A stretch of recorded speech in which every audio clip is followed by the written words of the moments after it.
Hello friends. Tollywood నుంచి బాలీవుడ్ వరకు క్రేజ్ను పెంచుకుంటూ వెళ్తున్న రష్మిక మందన్న ప్రస్తుతం నంబర్ 1 హీరోయిన్గా దూసుకెళ్తోంది. అయితే ఇటీవల ఆమె కొన్ని సినిమాల నుంచి తప్పుకోవడం, వాటి స్థానంలో ఇతర హీరోయిన్లు వచ్చేయడం ఆసక్తికరంగా మారింది.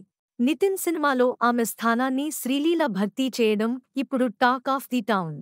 అసలు ఈ రష్మిక శ్రీలీల ఎపిసోడ్ వెనుక నిజమేంటో తెలుసుకుందాం. రష్మిక మందన్న ఇటీవల పుష్ప, సీతారామం, యానిమల్ వంటి భారీ హిట్లను తన ఖాతాలో వేసుకుంది. ఈ సినిమాలు బాక్సాఫీస్ వద్ద ఘన విజయం సాధించడంతో ఆమె టాప్ ప్లేస్లో కొనసాగుతుంది. ఇక బాలీవుడ్లో షాహిద్ కపూర్, విక్కీ కౌశల్లతో చేసిన సినిమాలు కూడా ఆమెకు మరింత గుర్తింపును తెచ్చిపెట్టాయి.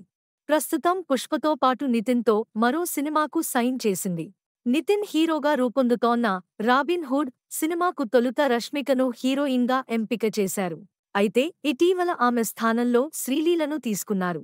దీనిపై దర్శకుడు వెంకీ కుడుముల ఒక క్లారిటీ ఇచ్చారు. రష్మికకు హిందీలో 2 సినిమాలు, పుష్ప వంటి ప్రాజెక్టులు ఉండటం వల్ల షెడ్యూల్ సమస్యలు తలెత్తాయి. తాము ప్లాన్ చేసిన డేట్స్ ఆమె డేట్స్కు మ్యాచ్ కాకపోవడంతో నిర్ణయం మార్చుకోవాల్సి వచ్చింది అని వెంకీ కుడుముల వివరించారు. రష్మిక స్థానంలో శ్రీలీలను తీసుకోవడం ఇప్పుడు ఇంట్రెస్టింగ్ చర్చకు కారణమైంది. టాలీవుడ్లో ఇటీవల హడావుడి చేస్తున్న శ్రీలీల నటించిన సినిమాలు బాక్సాఫీస్ వద్ద పెద్దగా మెప్పించకపోవడం వల్ల ఫ్యాన్స్ కొంత ఆసక్తితో ఎదురుచూస్తున్నారు. ఈ చిత్రంలో ఆమె పర్ఫార్మెన్స్ ఎలా ఉంటుందో చూడాలి. ఇప్పుడు అందరిలో ఒకే ప్రశ్న: రష్మిక మందన్న టాప్ ప్లేస్ను శ్రీలీల నుంచి కాపాడుకుంటుందా? శ్రీలీల హిట్స్ కొట్టినప్పటికీ ఆమె బాక్సాఫీస్ స్ట్రాంగ్ హోల్డ్ ఇంకా సాధించలేకపోయింది. రష్మిక అయితే తన ప్రాజెక్ట్ల ఎంపిక, వరుస విజయాలతో ఇప్పటికీ స్టార్ హవాను నిలబెట్టుకుంది.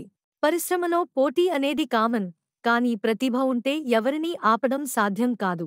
రష్మిక తను సెట్ చేసిన స్థాయిని కొనసాగించగలదా లేదా అన్నది సమయం చెబుతుంది. మరి మీ అభిప్రాయమేమిటి? రష్మికకు డేట్స్ మేనేజ్ చేయడం సాధ్యమా? లేక ఇది శ్రీలీలకు కొత్త అవకాశమా? కామెంట్స్లో చెప్పండి. వీడియో నచ్చితే లైక్ చేయండి, ఫ్రెండ్స్తో షేర్ చేయండి. ఇంకో ఇంట్రెస్టింగ్ టాపిక్తో మళ్ళీ కలుద్దాం.